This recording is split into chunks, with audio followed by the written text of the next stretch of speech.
Amara's acceptance letter had been the kind that made you cry before you even read the second line.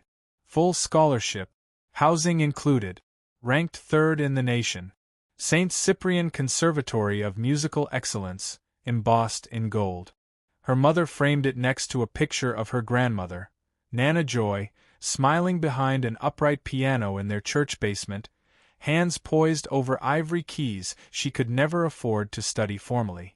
Now, 2 generations later, the granddaughter of a gospel pianist had been invited into the citadel of classical purity. But no one at St. Cyprian smiled when Amara walked through the gate. They stared instead, with the soft judgment of practiced superiority. Her tight curls pressed into neat braids, her calloused fingertip, her thrifted coat, the way her name was always met with a second glance at the roster. A small bruise of confusion before they nodded politely, pretending the surprise hadn't registered. That she was here, and that they would simply adjust. The silence was loudest in Mr. Halbert's classroom.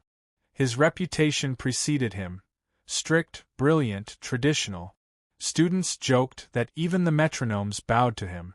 He had produced winners, protégés, and prodigies. His method: strip students down to their mechanics, remove interpretation, and build them back up with perfect form. To him, music was architecture. No flourishes, no soul. Amara had been placed in his theory and repertoire seminar.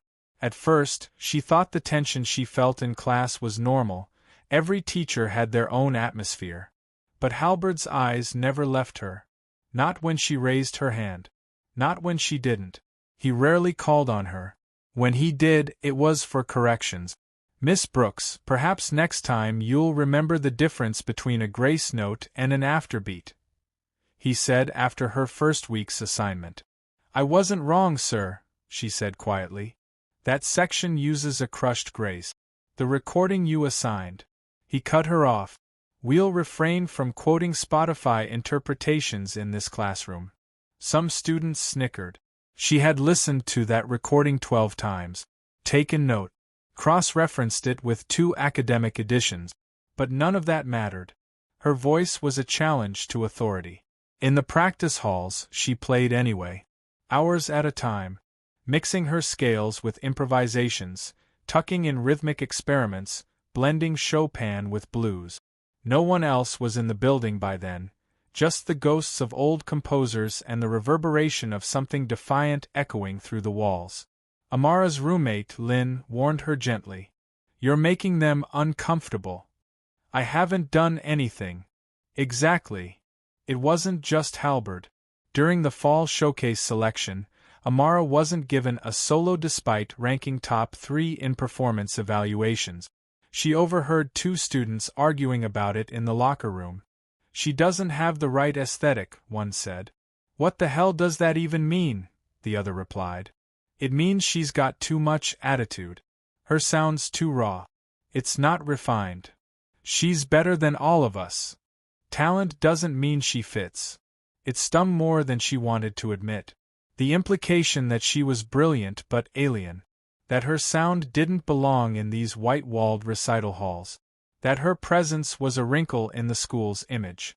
Then came the day in Halbert's classroom when everything shifted. They were dissecting a Bach fugue. The printouts had an error in one of the trills. Amara raised her hand and pointed it out, referencing the original manuscript from the library's archive. I believe that passage uses an upper mordent, not a trill. The original bar structure doesn't allow for the trill to resolve properly.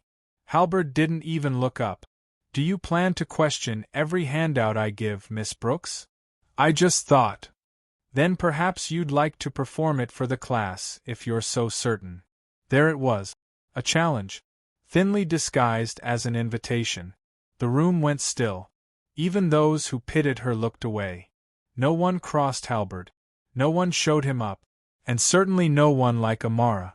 Her heart raced. But she stood. Walked calmly to the piano. It was an old Steinway, slightly out of tune on the lower octaves. She sat, adjusted the bench without speaking. Her hands hovered over the keys. She could play it exactly as written. Clean. Measured. Safe. Instead, she began with the fugue's core, but shifted tempo subtly. Allowed syncopation to sneak in. Brought in fragments of Ellington's phrasing. Made the right hand echo with blues intervals layered under the Baroque structure. It was Bach. But it was hers too. She didn't close her eyes. She stared straight at Halberd. Every note declared, "You tried to corner me. But I've built palaces in smaller cages than this." The piece ended with a final chord, not slammed, not flashy. Just held. Full. Final. No one moved. No one breathed. She stood up. Returned to her seat. Halberd's face was unreadable. He gave no feedback. He continued with the lecture like nothing had happened. But something had. Something deep and tectonic.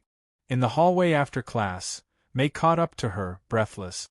"Someone filmed that. I think it's already online. I didn't ask them to." "I know. But, Amara, people need to hear that. I've never seen anything like it." Amara didn't know whether to be proud or afraid. She had played like her soul was on fire. She had made them listen. But she'd also just challenged the institution head-on. She walked home in silence, fingers twitching, the sound of her own courage still ringing beneath her skin. Behind her, a movement had begun, and she didn't even know it yet. The video spread faster than wildfire. Within a day, the clip of Amara's performance, captioned "Black Student Redefines Bach with Soul," had crossed 200,000 views. Within 3 days, it reached nearly 2 million. It was posted, reposted, subtitled, and sampled. The top comment read, "This is what happens when you underestimate a storm." Amara had no idea any of it was happening until she arrived at campus the next morning. People looked at her differently. Not with pity, but with fascination. Envy. A few classmates she'd never spoken to approached her in the corridor, some offering congratulations, others vague smiles meant to say, "I always believed in you," even when they hadn't. She didn't want the attention. It didn't feel like victory. It felt like exposure. She hadn't played to be admired. She had played to survive. To speak in a language they couldn't interrupt. But the internet had a different interpretation. By the following week, she was the center of a national conversation. Music blogs analyzed her phrasing. Jazz historians praised her innovation. A civil rights podcast invited her on to discuss race in the art. But when her mother called, voice trembling with emotion, Amara finally understood the scale of what she'd done. "Your Nana would have cried hearing that, baby. She fought for a seat at a piano like that. She never got one. You just pulled out the chair for 1,000 others." That hit harder than any review. But within the school, the mood shifted dangerously. Halberd made no mention of the performance. He ignored the attention entirely. When interviewed by a conservative arts journal, he dismissed the event as an example of student impulsivity over technical discipline. He never named her. But the insult landed squarely. Administration called her in. A panel of faculty, all white, all tight-lipped, requested she clarify that the video was not authorized by the Academy and that she was not performing on its behalf. "I wasn't," she said. "I was playing because I was told to." They shifted in their seat. One finally added, "We're simply asking for discretion, given the current press climate." Amara walked out, feeling the old weight of expectation. Stay grateful, stay quiet. But something in her had turned. She no longer bowed. More came forward. A former student anonymously submitted an open letter to the school newspaper. It described years of passive racism, musical gatekeeping, and emotional manipulation under Halberd's instruction. The writer detailed how minority students were regularly marked down for emotive phrasing or lack of stylistic discipline, vague criticisms used to disguise deeper bias. Days later, a second letter appeared. Then a third. The school scrambled. A task force was assembled. Emails were sent assuring inclusive reassessment. None mentioned Amara. But everyone knew where the fire had started. Halberd retaliated in the only way he knew: precision cruelty. He assigned her impossible exercises, atonal pieces far outside the semester scope, refused to provide feedback, penalized her for arriving 30 seconds late to one rehearsal, docked points for improper attire despite the handbook not listing specific dress codes. When she submitted a composition project inspired by Thelonious Monk, he returned it unread. This isn't a jazz elective. It meets the assignment criteria. He leaned in. You can play for your audience, Miss Brooks, but don't mistake that for being seen here. She wanted to scream, to break every rule she'd followed for the last 4 months. But instead, she documented everything. Quietly. Precisely. Emails, feedback, grades. Lynn helped her organize it all into a private file. Meanwhile, the media hadn't let go. Amara received a message from Ms. Riley, a former St. Cyprian student turned journalist. She asked to meet off-record. They sat in a cafe 15 blocks from campus. I went there 20 years ago, Riley said. Halberd's been there since before I enrolled. And I can tell you, nothing has changed. You woke up a story some of us buried. I didn't mean to become a symbol. That's why you matter. Symbols don't ask. They're made when people can't ignore the truth anymore.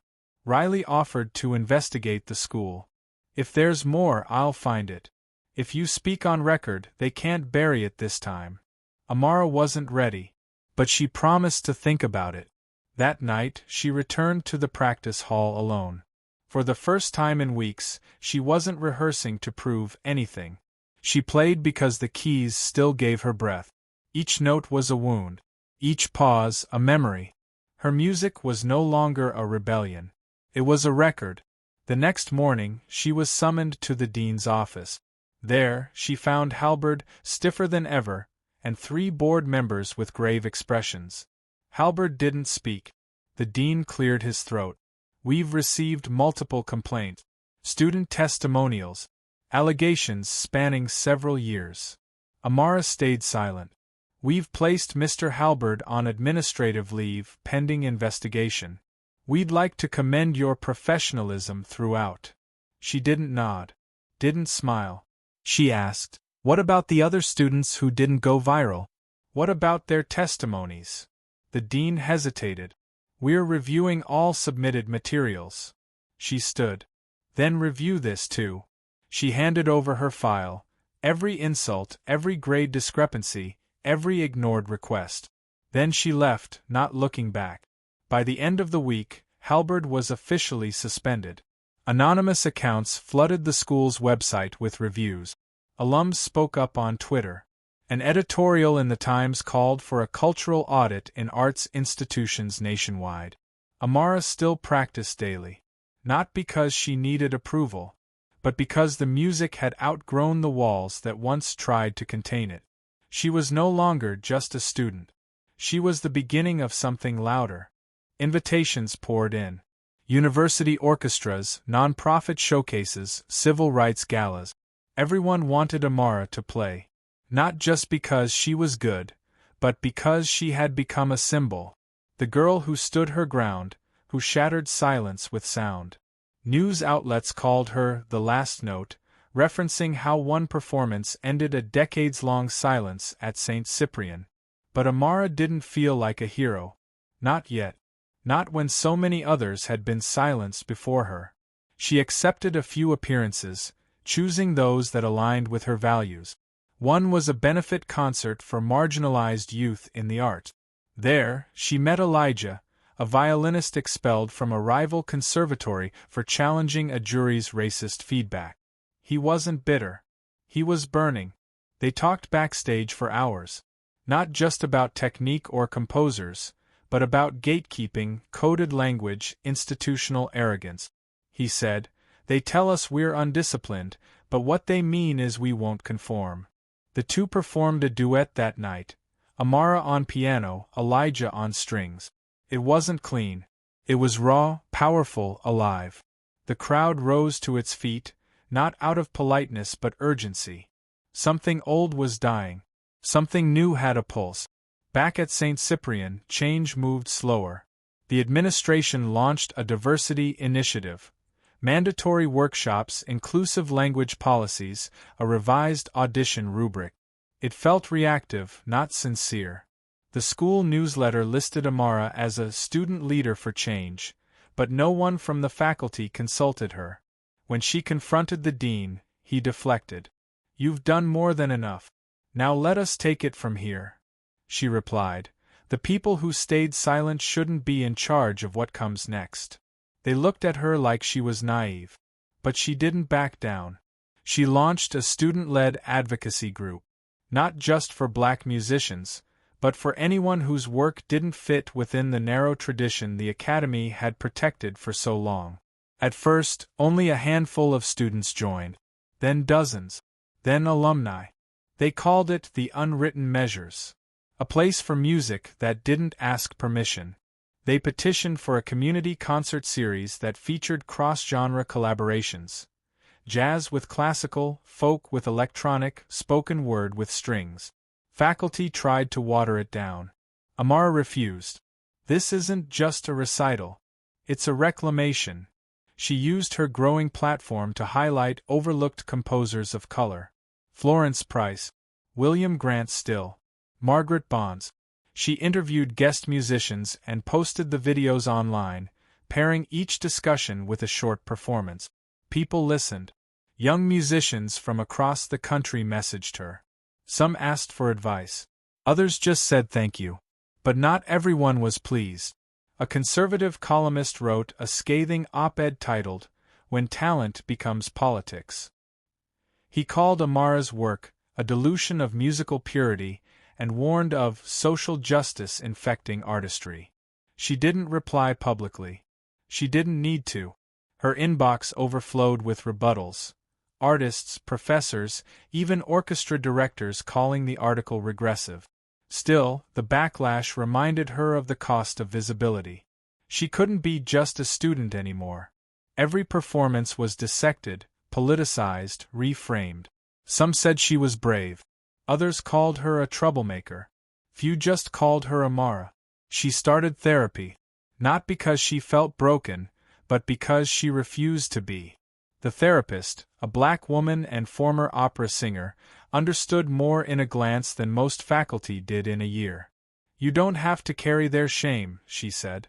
"But if you choose to carry a torch, make sure you don't burn yourself trying to light the way." Amara held on to that. One day, Ms. Riley called again. She'd uncovered emails, faculty records, and internal memos showing a pattern of discrimination spanning decades. The school had known about Halbert's behavior long before Amara arrived. They'd simply buried it.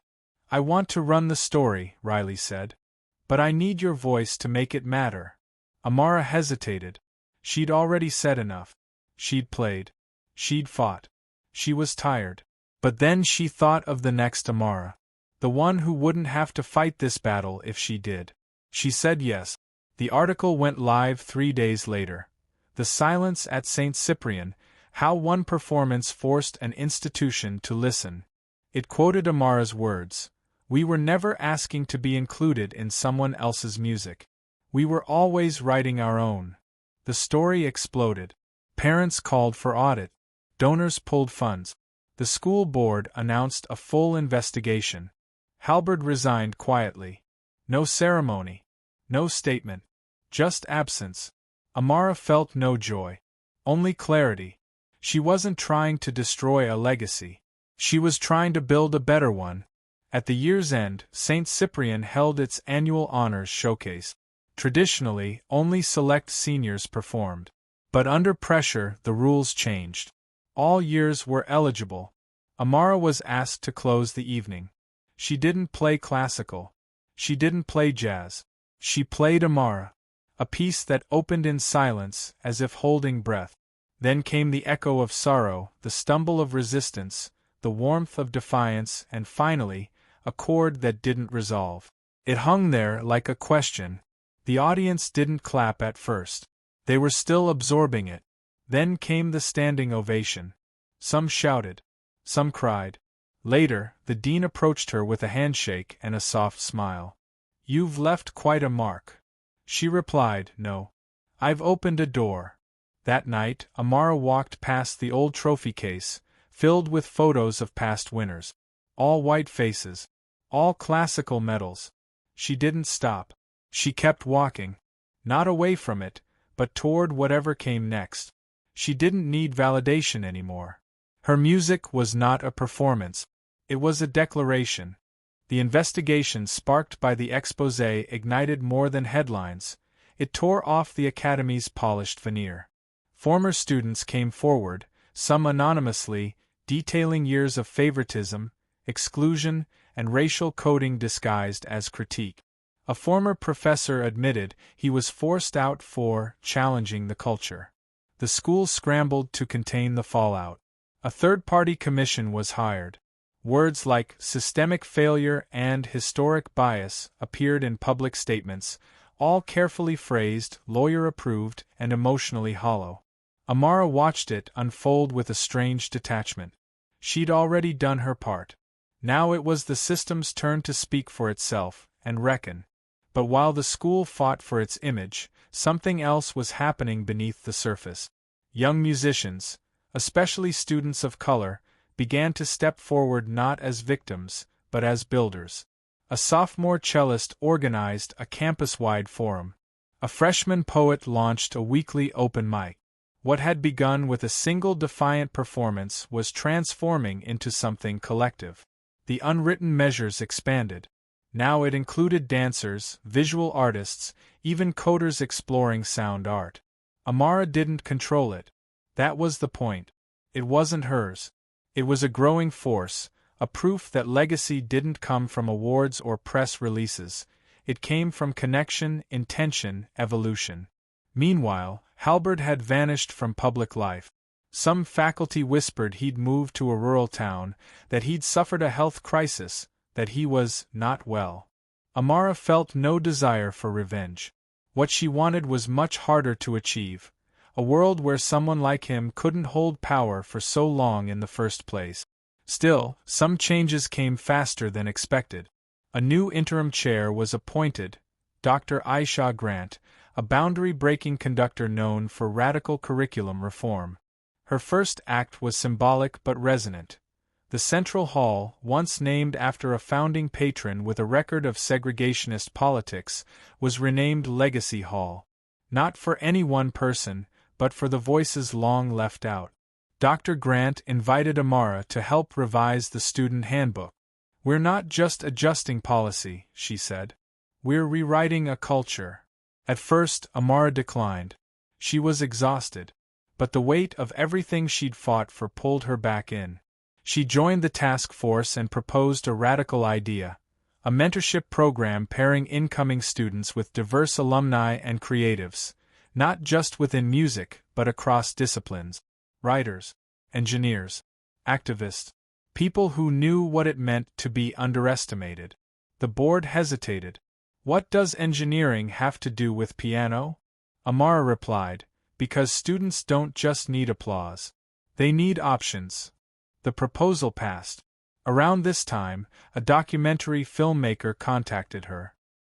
He'd followed the story from the first viral clip and wanted to produce a short series titled The Last Note. She was skeptical. Too often, stories like hers became flattened into inspirational fluff. "I don't want to be your trope," she told him. He nodded. "Then help me tell it right." They worked together closely. Amara insisted the series include not just her but others. Students, teachers, critics, even janitorial staff who had witnessed discrimination silently. The first episode aired to critical acclaim. It wasn't glamorous. It was real. Viewers praised its honesty. It didn't offer a clean ending. It asked hard questions. That honesty attracted new attention. Invitations to speak. Panels. A TEDx event. At each one, Amara resisted the role of guru. She talked about mistakes, burnout, learning when to listen. One time, a young girl approached her afterward, about 11, with shy eyes and calloused fingers. She simply said, "I'm learning because of you." That mattered more than any applause. Meanwhile, St. Cyprian began recruiting differently. A young Dominican percussionist with synesthesia was accepted after playing a hybrid composition that merged Afro-Caribbean rhythm with Bach fugues. 10 years ago, he wouldn't have made it past the first round. Now he was on the cover of the Academy's brochure. But not everyone welcomed change. A group of donors threatened to withdraw funding unless the school returned to its roots. An anonymous letter circulated among alumni, accusing Amara and her supporters of dividing the artistic community with identity politics. One line read, "Excellence doesn't need activism." She posted a reply on her personal page. "Excellence built on silence is just tradition wearing a mask." Her response went viral. Yet even with recognition, Amara felt the strain. She missed playing just for herself. She missed late-night improvisation without purpose. The joy of discovery. She took a week off, unplugged from everything, and visited her grandmother, who, as always, said little but understood much. They sat by the window. Her grandmother spoke gently. "You've done enough for the world for now. Don't forget to be a person." So Amara returned home and wrote a new piece. Not for performance, not for school, just for peace. She called it Solace.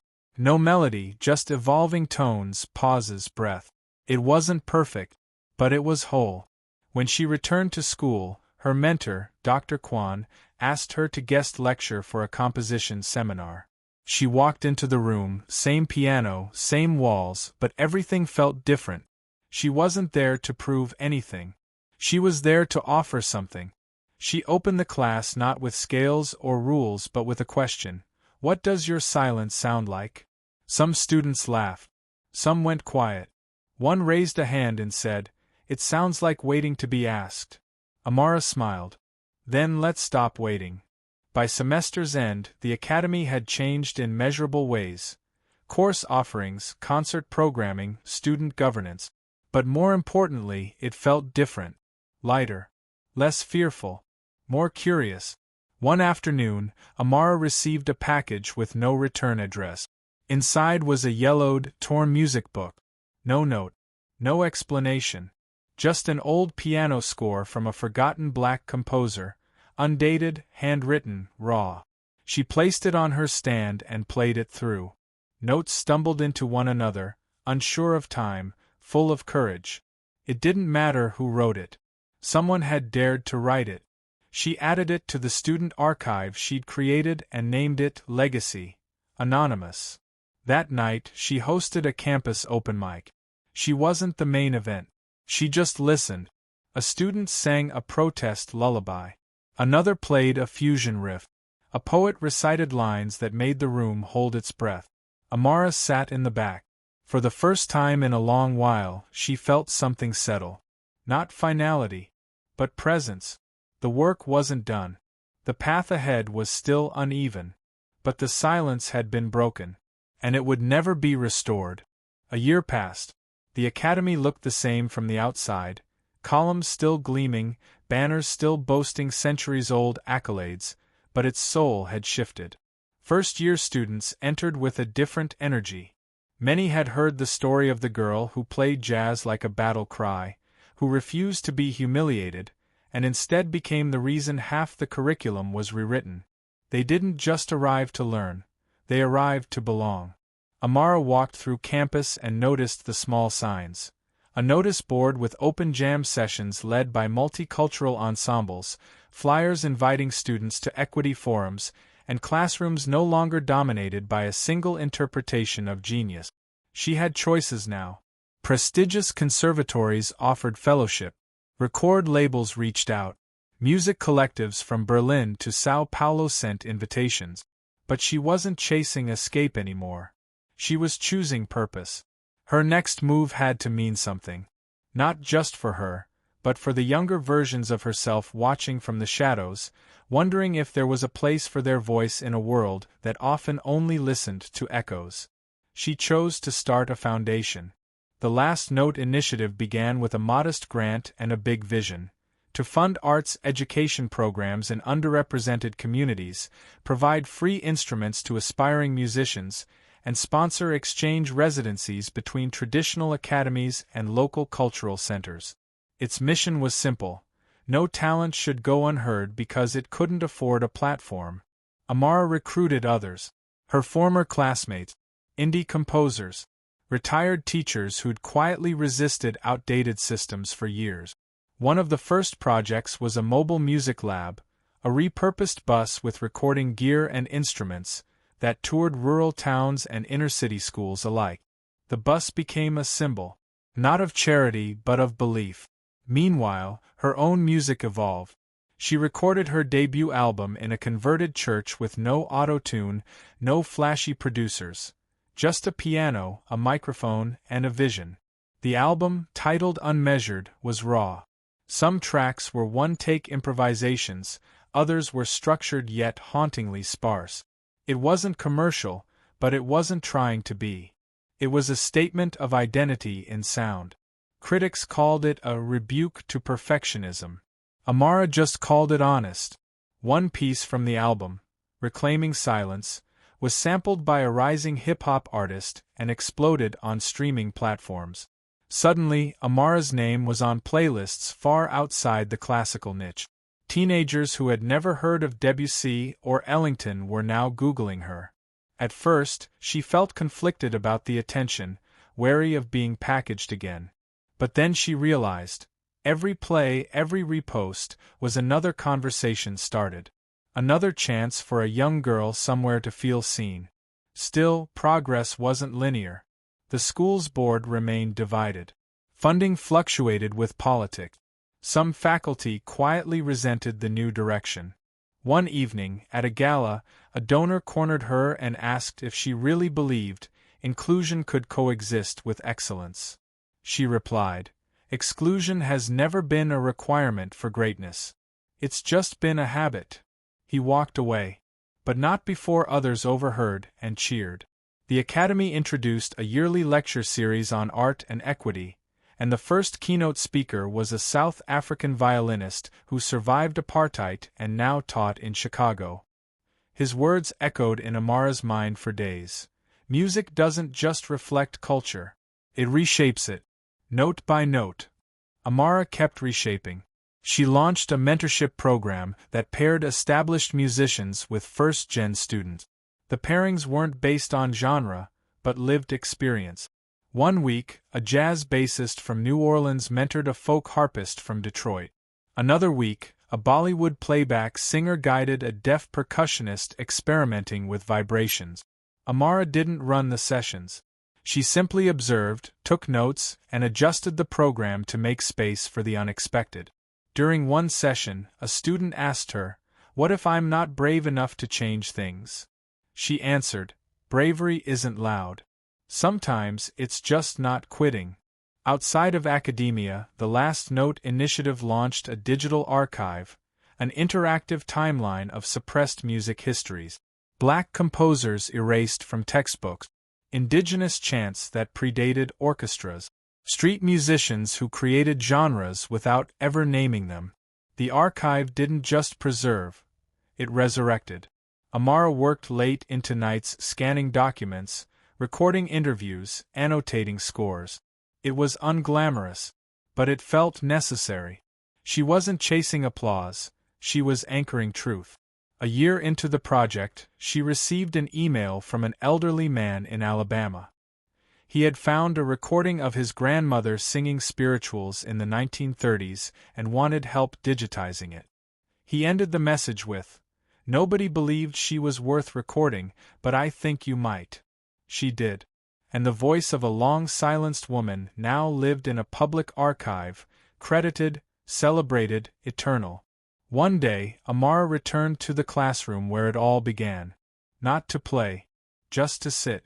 The old piano had been tuned, its broken pedal fixed. A new plaque on the wall read, "Music is not neutral. Neither is silence." She didn't cry. She smiled. She thought about Halberd.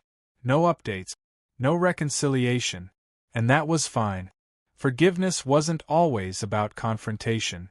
Sometimes it was simply choosing not to carry someone else's damage any further.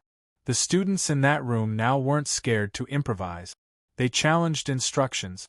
They asked why a score had to be followed exactly. They experimented. They created. They weren't just learning music. They were learning freedom. That night, Amara gave a guest talk at a local community center. The room was small, the chairs mismatched, the microphone fuzzy. But the energy was alive. Kids with bright eyes and restless hands asked the sharpest questions. One girl raised her hand and said, "My music teacher says jazz is messy. Is that true?" Amara grinned. "So is life. That's what makes it honest." After the talk, the same girl handed her a notebook. Inside were lyrics, scribbled, raw, but powerful. Amara read them aloud. The room went still, then erupted in applause. The moment reminded her why she started. Not to be right, not to be famous, but to make space. For sound, for truth, for each other. And in that crowded, imperfect room, the last note played again. Not a final chord, but an invitation. The music was just beginning. The changes at the academy rippled far beyond its walls, sparking conversations in homes, cafes, and government halls. Amara found herself invited to panels debating the role of race and tradition in classical music. The questions were often pointed, some even hostile. "Is this an attack on heritage?" asked one commentator on national radio. "Or is it a necessary evolution?" countered another. Amara listened, spoke carefully, knowing that transformation was never a straight path. She emphasized that culture wasn't static. It was layered, contested, alive. When we say legacy, we must ask, whose legacy are we honoring and whose are we erasing? She said at a congressional hearing on arts funding. The room was divided, but her words echoed in unexpected corners, among activists, teachers, even some policymakers. Her foundation grew. The Last Note initiative launched a national fellowship for young artists from marginalized backgrounds. Fellows weren't just performers. They were advocates, educators, creators in their own right. They led workshops, collaborated on community projects, and documented forgotten stories. Amara believed that art was a tool for change, but only if wielded with intention. Back on campus, tensions lingered. Some students resisted the new focus on equity, claiming it diluted pure artistry. Others feared being pigeonholed by identity politics. Amara addressed these fears head-on, organizing dialogues where students could voice doubts and frustrations without judgment. She reminded them that inclusion was not exclusion, and that all voices enriched the conversation. One winter evening, a heated debate erupted after a rehearsal of a traditionally European opera rewritten to incorporate African rhythms and choreography. Some performers struggled with the unfamiliar blend, others felt invigorated. The director called a pause and asked Amara to speak. She told the ensemble, "Art grows when it embraces complexity. You're not betraying tradition, you're evolving it." Her words settled the room but didn't erase discomfort. That was the point, growth was messy. Meanwhile, Amara's personal journey deepened. She reconnected with her roots, visiting the southern town where her grandmother had lived. There, she collected oral histories from elders who sang work songs and spirituals passed down through generations. These voices shaped a new composition she titled Roots Unbound, a piece that fused jazz, gospel, and classical elements in a seamless dialogue. Her premiere was at a small, historic theater packed with a diverse audience. The performance was raw and powerful, eliciting tears and standing ovations. Critics hailed it as a cultural milestone, but Amara brushed off the praise.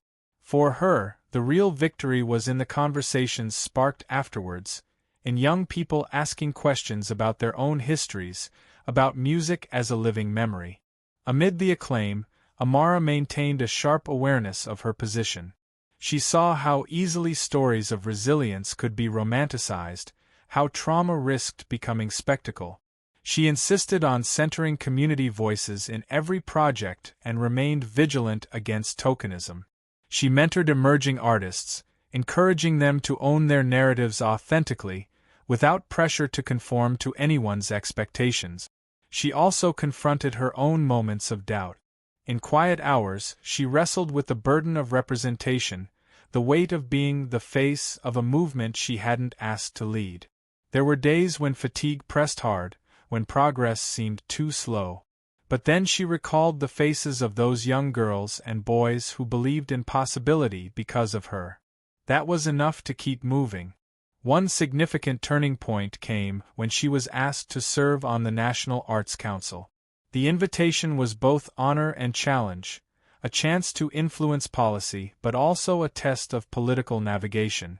Amara approached it as a platform for advocacy, pushing for funding reforms, inclusive curricula, and programs supporting minority artists nationwide.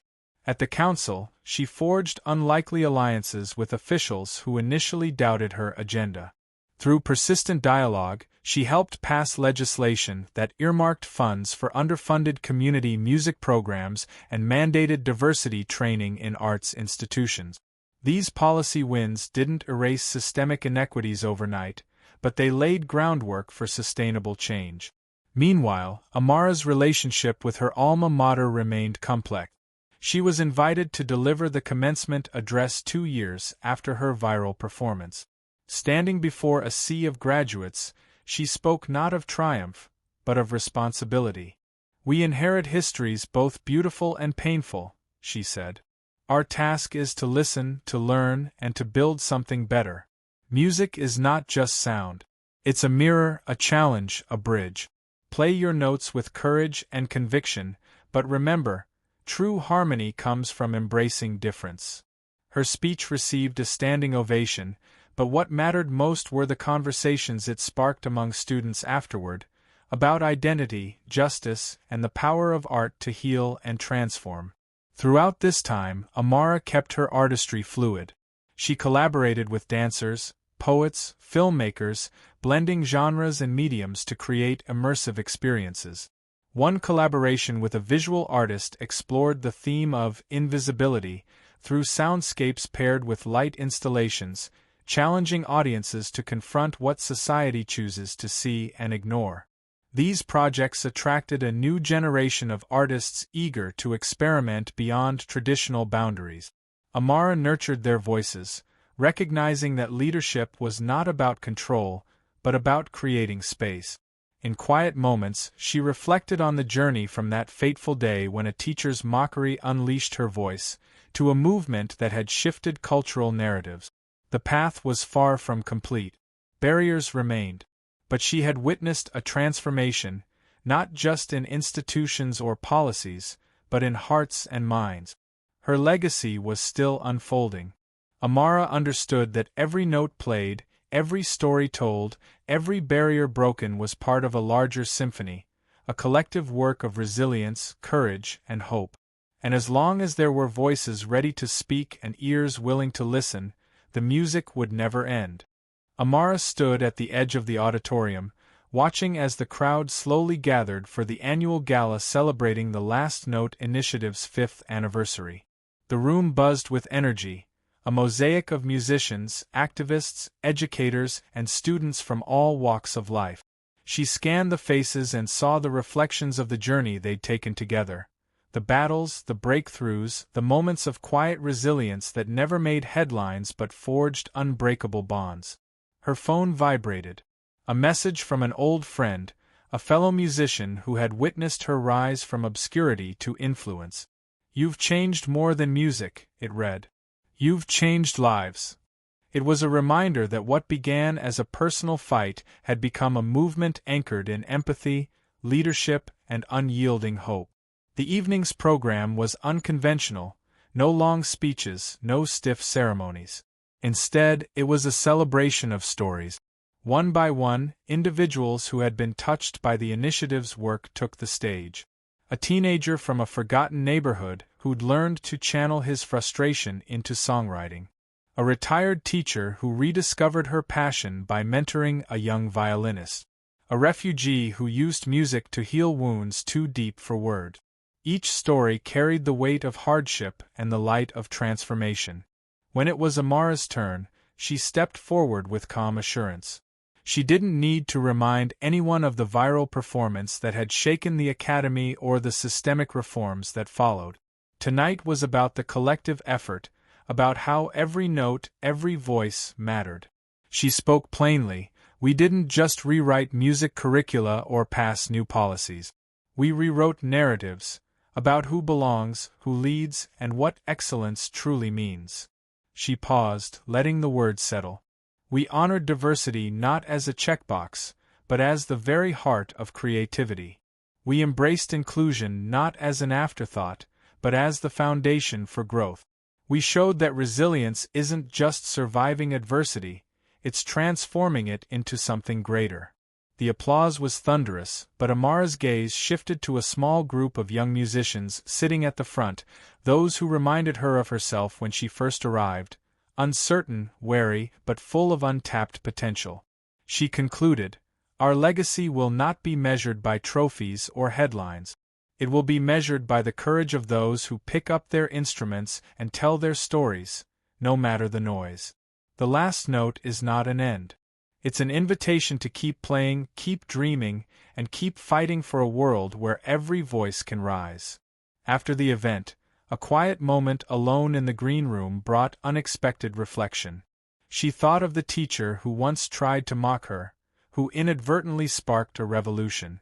She wondered if he had ever truly understood the impact of that day. Whether he'd faced his own reckoning. Amara felt no bitterness, only a deep, hard-earned peace. Forgiveness wasn't forgetting, but releasing the weight to move forward. Her strength wasn't just in her music, but in her capacity to lead with empathy and vision. Her phone buzzed again. This time a video message from a young student in a remote town who just received a donated keyboard through the initiative.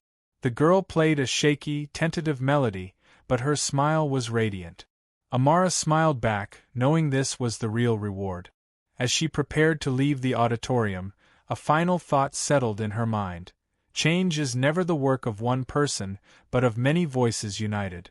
Each note played in harmony, each story shared in truth, builds a legacy that no silence can erase.